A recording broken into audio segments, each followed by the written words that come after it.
कहा जाता है श्रीमद् भागवत गीता सिर्फ एक धर्म के लिए नहीं है, बल्कि इसे धरती के हर इंसान को पढ़ना और समझना चाहिए ताकि वो अपनी जिंदगी में सुख, शांति और सफलता को प्राप्त कर सके। भगवत गीता में कुल 18 अध्याय हैं और इन 18 अध्यायों में कुल 700 श्लोक हैं, जो सभी के लिए पढ़ पाना थोड़ा मुश्किल है। इसलिए आज के इस बेहद ही खास वीडियो में हम भगवत गीता के 111 विचारों के बारे में बात करने वाले हैं, जिन्हें जानकर आप भगवत गीता का सही मतलब समझ पाएंगे। इसलिए इन विचारों को आप हर सुबह सुने। दोस्तों, अगर आप इस वीडियो का अधिक से अधिक लाभ पाना चाहते हैं तो कृपया कर इसे हेडफोन लगाकर शांति से सुने। तो चलिए जानते हैं श्रीमद् भागवत गीता के 111 पावरफुल विचारों को। श्री कृष्ण कहते हैं कि मनुष्य को परिणाम की चिंता किए बिना, लोभ लालच बिना एवं निस्वार्थ और निष्पक्ष होकर अपने कर्तव्यों का पालन करना चाहिए। जिस तरह प्रकाश की ज्योति अंधेरे में चमकती है, ठीक उसी प्रकार सत्य भी चमकता है। इसलिए मनुष्य को हमेशा सत्य की राह पर चलना चाहिए।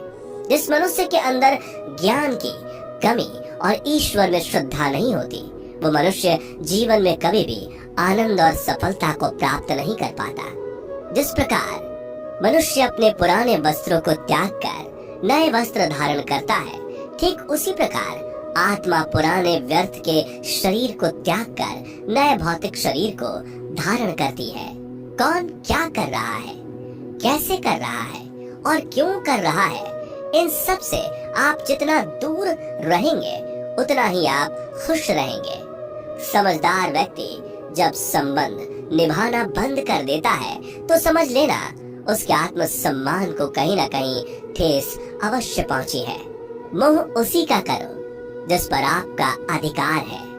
जिस पर आपका अधिकार ही नहीं, उसका मोह भी नहीं करना चाहिए। जो दूसरों की तकलीफों को समझते हैं, जिनमें दया है, दिल से अच्छे हैं, उन्हें दोबारा जन्म लेना नहीं पड़ता। प्रबुद्ध व्यक्ति के लिए गंदगी का ढेर, पत्थर और सोना सभी समान है। आपके कर्म ही आपकी पहचान है, वरना एक नाम के हजारों इंसान हैं।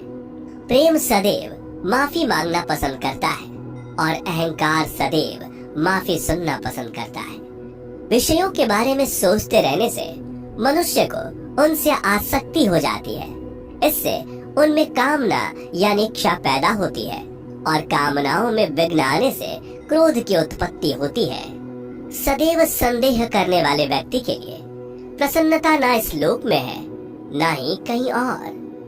कर्म वह फसल है जिसे इंसान को हर हाल में काटना ही पड़ता है। इसलिए हमेशा अच्छे बीज बोएं ताकि फसल अच्छी हो। जो होने वाला है वो होकर ही रहता है और जो नहीं होने वाला वो कभी नहीं होता। ऐसा निश्चय जिनकी बुद्धि में होता है, उन्हें चिंता कभी नहीं सताती। अच्छे कर्म करने के बावजूद भी लोग केवल आपकी बुराइयां ही याद रखेंगे।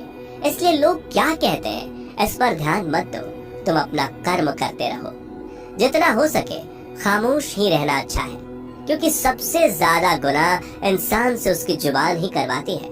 गीता में भगवान श्री कृष्ण कहते हैं कि हे अर्जुन, अपने परम भक्त जो हमेशा मेरा स्मरण या एक चित्त मन से मेरा पूजन करते हैं, मैं व्यक्तिगत रूप से उनके कल्याण का उत्तरदायित्व लेता हूँ। हे पार्थ, जो लोग भक्ति में श्रद्धा नहीं रखते वो मुझे प्राप्त नहीं कर पाते, अतः वे इस भौतिक जगत में जन्म मृत्यु के मार्ग पर वापस आते रहते हैं। मौन सबसे अच्छा उत्तर है किसी ऐसे व्यक्ति के लिए जो आपके शब्दों को महत्व नहीं देता। बदल जाओ वक्त के साथ, या फिर वक्त बदलना सीखो। मजबूरियों को मत कोसो, हर हाल में चलना सीखो। किसी काम की चिंता करना ठीक है, पर चिंता इतनी भी नहीं होनी चाहिए कि वह काम ही बिगड़ जाए। अच्छी नीयत से किया गया काम कभी व्यर्थ नहीं जाता और उसका फल आपको जरूर मिलता है। श्री कृष्ण कहते हैं कि मैं किसी का भाग्य नहीं बनाता, हर कोई अपना भाग्य खुद बनाता है। आप आज जो भी कर्म कर रहे हो उसका फल आपको कल प्राप्त होगा, और आज जो आपके पास है वह आपके द्वारा पहले ही किए गए कर्मों का फल है। मनुष्य नहीं उसके कर्म अच्छे या बुरे होते हैं, जैसे मनुष्य के कर्म होते हैं, उसे वैसे ही फल की प्राप्ति होती है। तुम्हें सिर्फ अपने कर्म करने का अधिकार है, किंतु कर्म के फलों के तुम अधिकारी नहीं हो। तुम ना तो कभी अपने आप को अपने कर्मों के फल का कारण मानो, नहीं कर्म ना करने में आसक्त हो जाओ। सही कर्म वह नहीं है जिसके परिणाम हमेशा सही हो, अपितु सही कर्म वह है जिसका उद्देश्य कभी गलत ना हो। संसार में कोई भी मनुष्य सर्वगुण संपन्न नहीं होता, इसलिए कुछ कमियों को नजरअंदाज करके रिश्ते बनाए रखिए। पूर्णता के साथ किसी और के जीवन की नकल करके जीने की तुलना में अपने आप को पहचान कर अपूर्ण रूप से जीना बेहतर है। जब भविष्य धुंधला पड़ने लग जाता है, तब आपको अपने वर्तमान में ध्यान केंद्रित करने की आवश्यकता है। कोशिश कर, हल निकलेगा, आज नहीं तो कल निकलेगा। अर्जुन के तीर सा सद मरुस्थल से भी चल निकलेगा। जीवन की सबसे बड़ी गलती वही होती है जिस गलती से हम कुछ सीख नहीं पाते। जब हमारा मन कमजोर होता है तो परिस्थितियाँ समस्या बन जाती हैं, और जब हमारा मन स्थिर होता है तब परिस्थितियाँ चुनौती बन जाती हैं, और जब हमारा मन मजबूत होता है तब परिस्थितियाँ अवसर बन जाती हैं।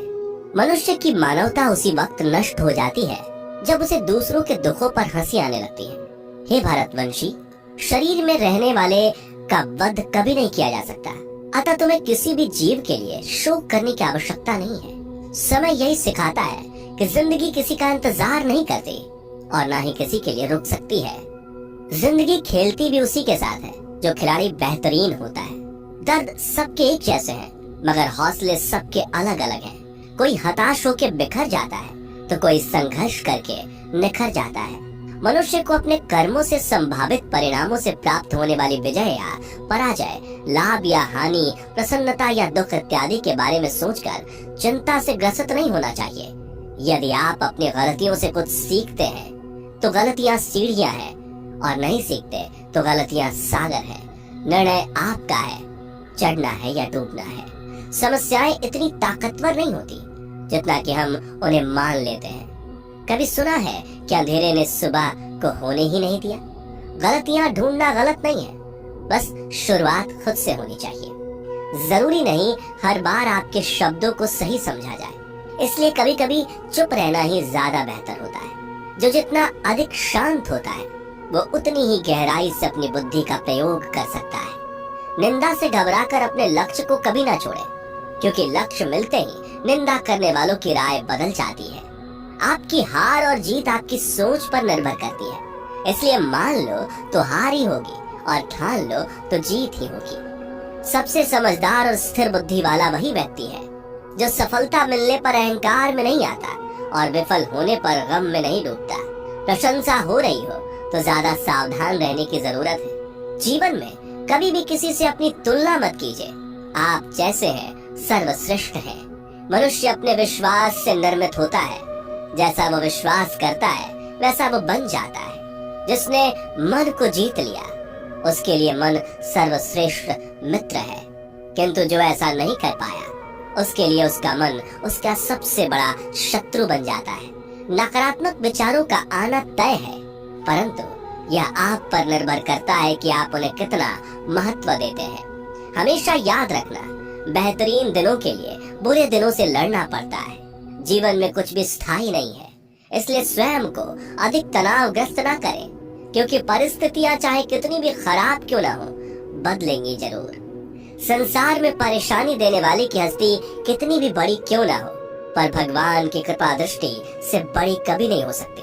प्रेरणा का सबसे बड़ा स्रोत आपके अपने विचार हैं, इसलिए बड़ा सोचें और खुद को जीतने के लिए हमेशा प्रेरित करें। जिसने मन को जीत लिया है उसने पहले ही परमात्मा को प्राप्त कर लिया है, क्योंकि उसने शांति प्राप्त कर ली है। ऐसे मनुष्य के लिए सुख दुख, सर्दी गर्मी और मान अपमान एक जैसे होते हैं। मुश्किलें केवल बेहतरीन लोगों के हिस्से में ही आती हैं, क्योंकि वही लोग उसे बेहतरीन तरीके से अंजाम देने की काबिलियत रखते हैं। कोई कुछ भी कहे, बस अपने आप को शांत रखो, क्योंकि सूरज कितना भी तेज क्यों ना हो, समुद्र सूखता नहीं है। जहाँ आपकी कोई कीमत नहीं, वहाँ पर रुकना अनुचित है, चाहे वो किसी का घर हो या किसी का मन। जब कोई हाथ और साथ दोनों ही छोड़ देता है, तब कुदरत कोई ना कोई उंगली पकड़ने वाला भेज देता है। उन्हीं का नाम कान्हा है। जो मन को नियंत्रित नहीं करते, उनके लिए वह शत्रु के समान कार्य करता है। हे अर्जुन, व्यक्ति जो चाहे बन सकता है यदि वह विश्वास के साथ इच्छित वस्तु पर लगातार चिंतन करे। सिर्फ दुनिया के सामने जीतने वाला ही विजेता नहीं होता, बल्कि किन रिश्तों के सामने कब और कहां पर हारना है यह जानने वाला भी विजेता होता है। जो लोग बुद्धि को छोड़कर भावनाओं में बह जाते हैं, उन्हें हर कोई मूर्ख बना सकता है। वक्त से पहले मिली चीज अपना मूल्य खो देती है और वक्त के बाद मिली चीज अपना महत्व। मनुष्य को अपने कर्मों से संभावित परिणामों से प्राप्त होने वाली विजय या पराजय, लाभ या हानि, प्रसन्नता या दुख इत्यादि के बारे में सोचकर चिंता से ग्रसित नहीं होना चाहिए। आत्मा पुराने शरीर को वैसे ही छोड़ देती है जैसे मनुष्य पुराने कपड़ों को उतार कर नए कपड़े धारण कर लेता है। जैसे जल में तैरती नाव को तूफान उसे अपने लक्ष्य से दूर ले जाता है, ठीक वैसे ही इंद्रिय सुख मनुष्य को गलत रास्ते की ओर ले जाता है। आपका विश्वास एक पर्वत को भी खिसका सकता है, लेकिन आपके मन का संदेह दूसरा पर्वत खड़ा कर सकता है। हमारा खुद पर विश्वास होना बहुत ही जरूरी है, क्योंकि हम अपने रास्ते पर खुद चलते हैं। वक्त कभी भी एक जैसा नहीं रहता। उन्हें भी रोना पड़ता है जो बेवजह दूसरों को रुलाते हैं। अपनी इच्छा शक्ति के माध्यम से अपने आप को नई आकृति प्रदान करें। कभी भी स्वयं को अपनी आत्म इच्छा से अपमानित न करें। इच्छा एकमात्र स्वयं का मित्र होता है और इच्छा ही एकमात्र स्वयं का शत्रु भी। अपनी पीड़ा के लिए संसार को दोष मत दीजिए। अपने मन को समझाओ, तुम्हारे मन का परिवर्तन ही तुम्हारे दुखों का अंत है। खुद को कमजोर कभी नहीं समझना चाहिए। अगर आप गिरते हो तो उठने का प्रयास करो, लड़ो, पूरी निष्ठा से अपना कर्तव्य, अपना कर्म निभाओ, बाकी सब मुझ पर छोड़ दो। हो सकता है हर दिन अच्छा ना हो, लेकिन हर दिन में कुछ अच्छा जरूर होता है। धैर्य रखिए।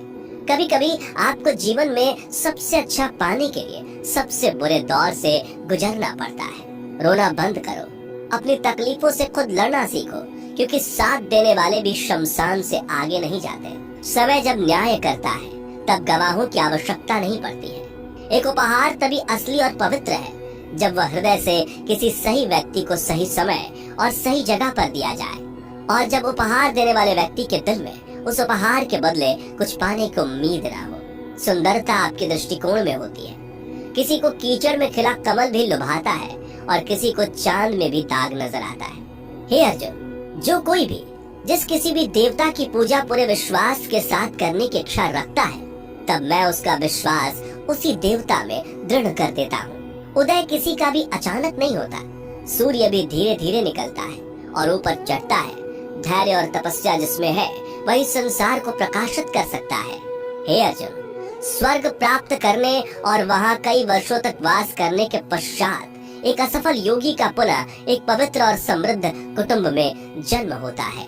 शब्द उतने ही बाहर निकलने चाहिए जिन्हें वापस भी लेना पड़े तो खुद को तकलीफ ना हो। मन अशांत हो तो उसे नियंत्रित करना कठिन है, लेकिन अभ्यास से इसे वश में किया जा सकता है।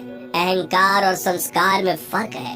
अहंकार दूसरों को झुकाकर खुश होता है, संस्कार स्वयं झुककर खुश होता है। सेवा सबकी करो, मगर आशा किसी से मत रखो, क्योंकि सेवा का सही मूल्य ईश्वर ही दे सकते हैं। जब सत्य की असत्य से लड़ाई होगी तो सत्य अकेला खड़ा होगा और असत्य की फौज लंबी होगी, क्योंकि असत्य के पीछे मूर्खों का झुंड भी होगा।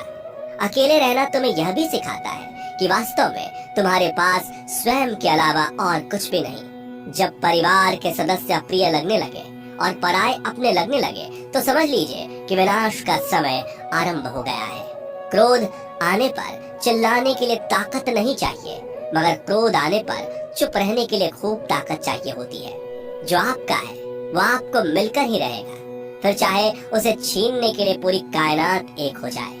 दो प्रकार के व्यक्ति संसार में स्वर्ग से भी ऊपर स्थित होते हैं। एक वो जो शक्तिशाली होकर भी क्षमा कर देते हैं, और दूसरे वो जो दरिद्र होकर भी कुछ दान करते हैं। प्रेम शरीर या सुंदरता को देखकर नहीं होता, प्रेम हृदय से होता है। जहाँ दो हृदय मिल जाए वहीं प्रेम जन्म लेता है। किसी भी व्यक्ति को अच्छे से जाने बिना दूसरे की बातें सुनकर उसके प्रति कोई धारणा बना लेना मूर्खता है। अगर साफ नियत से मांगा जाए तो ईश्वर नसीब से बढ़कर देता है। जो हुआ वो अच्छा हुआ, जो हो रहा है वह अच्छा हो रहा है, जो होगा वो भी अच्छा ही होगा। मेरा, तेरा, छोटा, बड़ा, अपना, पराया मन से मिटा दो, फिर सब तुम्हारा है और तुम सबके हो। जब भी विनाश होने का प्रारंभ होता है, शुरुआत वाणी के संयम खोने से होती है। जीवन में सब कुछ खत्म होने जैसा कुछ भी नहीं होता। हमेशा एक नई शुरुआत हमारा इंतजार कर रही होती है। जीवन में यदि खुश रहना है तो अधिक ध्यान उस चीज पर दें जो आपके पास है, उस चीज पर नहीं जो दूसरों के पास है। उस दिन हमारी सारी परेशानियां खत्म हो जाएंगी, जिस दिन हमें यकीन हो जाएगा कि हमारा सारा काम ईश्वर की मर्जी से होता है। विपत्ति में धैर्य, वैभव में दया और संकट में सहनशीलता ही श्रेष्ठ व्यक्तियों का लक्षण है। जो व्यक्ति स्पष्ट और सीधी बात करता है, उसकी वाणी कठोर जरूर होती है, लेकिन वह कभी किसी के साथ छल नहीं करता। जो अच्छा लगे उसे ग्रहण करो, जो बुरा लगे उसका त्याग, फिर चाहे वह विचार हो, कर्म हो या मनुष्य। बुराई बड़ी हो या छोटी हमेशा विनाश का कारण बनती है, क्योंकि नाव में छेद छोटा हो या बड़ा, नाव को ही डुबो देता है। अपने परम भक्त जो हमेशा मेरा स्मरण या एक चित्त मन से मेरा पूजन करते हैं, मैं व्यक्तिगत रूप से उनके कल्याण का उत्तरदायित्व लेता हूँ। जो दान बिना सत्कार के कुपात्र को दिया जाता है, वह तमस दान कहलाता है। परिवार और समाज दोनों ही बर्बाद होने लगते हैं जब समझदार मौन और ना समझ बोलने लगते हैं। आप वापस नहीं जा सकते और शुरुआत को नहीं बदल सकते, लेकिन आप चाहें वहीं से शुरू कर सकते हैं और अंत को अवश्य बदल सकते हैं। जब उम्मीदें टूटने लगे, कोई रास्ता दिखाई ना दे, तो एक बार भगवत गीता की